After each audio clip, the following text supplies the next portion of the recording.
બહેનો થોડી પ્રાર્થના તરફથી જય શ્રી કૃષ્ણ. ઘણા લોકો સદુપયોગ કરે છે ને ઘણા લોકો દુરુપયોગ કરે છે. જે સદુપયોગ કરે છે તેના મારા વંદન ને જે દુરુપયોગ કરે છે તેના માટે અભિનંદન. મારા વિષયનું નામ છે मोबाइल आशीर्वाद છે કે अभिशाप.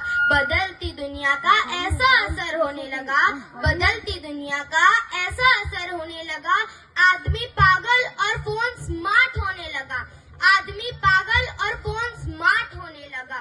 તમે ફોનનો ભરપૂર ઉપયોગ કરો, તમે લેપટોપનો ભરપૂર ઉપયોગ કરો, તમે આઈપેડનો પણ ભરપૂર ઉપયોગ કરો, તેમાં અભ્યાસનો પણ ભરપૂર ઉપયોગ કરો, પર યાદ રાખજો તે આપણી સેવા માટે છે, દુરુપયોગ માટે નહીં. પ્રમુખ સ્વામી મહારાજને કોઈએ પૂછ્યું કે મોબાઈલ આશીર્વાદ છે કે અભિશાપ, તો પ્રમુખ સ્વામી મહારાજે સરસ જવાબ આપ્યો કે તેનું વિવેકપૂર્ણ ઉપયોગ કરવામાં આવે તો તે આપણા માટે આશીર્વાદ છે, અગર તેનો દુરુપયોગ કરવામાં આવે તો તે આપણા માટે અભિશાપ છે.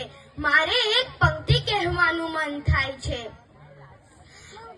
કોલગેટના પહેલા ઇન્સ્ટાગ્રામ ને ચાખે, કોલગેટના પહેલા ઇન્સ્ટાગ્રામ ને ચાખે, લાઈક અને કોમેન્ટ નો ચોખ્ખો હિસાબ રાખે, લાઈક અને કોમેન્ટ નો ચોખ્ખો હિસાબ રાખે. એક વાર્તા છે.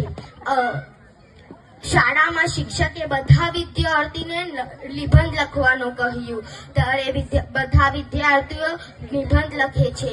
તેના વિષયનું નામ હતું માં. બધા વિદ્યાર્થીઓ સરસ મજાનો નિબંધ લખી રહ્યા હતા, ત્યારે એક વિદ્યાર્થી એવું લખે છે, તેનું મારે સારાંશ કહેવું છે. હે ઈશ્વર, અગર તું મને અગલા જન્મમાં માનવનો અવતાર આપવાનો હોય તો તું મને નહીં આપતો, કારણ કે મારે મોબાઈલ બનવું છે. જેનથી વધારે મારી મમ્મી મને પાસે રાખે છે ને તેનથી વધારે મોબાઈલ ને પાસે રાખે છે. અગર તું મને માનવનો જ અવતાર આપવાનો હોય તો તું મને ઓફલાઈન મમ્મી આપજે, જે મારી સાથે રમે, મારી સાથે વાતો કરે, મારા ને પપ્પા માટે ગરમ ગરમ નાસ્તો બનાવે, તેવી મારે ઓફલાઈન મમ્મી જોઈએ છીએ. મોબાઈલ થી આપણે ઓછા સમયમાં માહિતી ઝડપથી મેળવી શકીએ છીએ. મિત્રો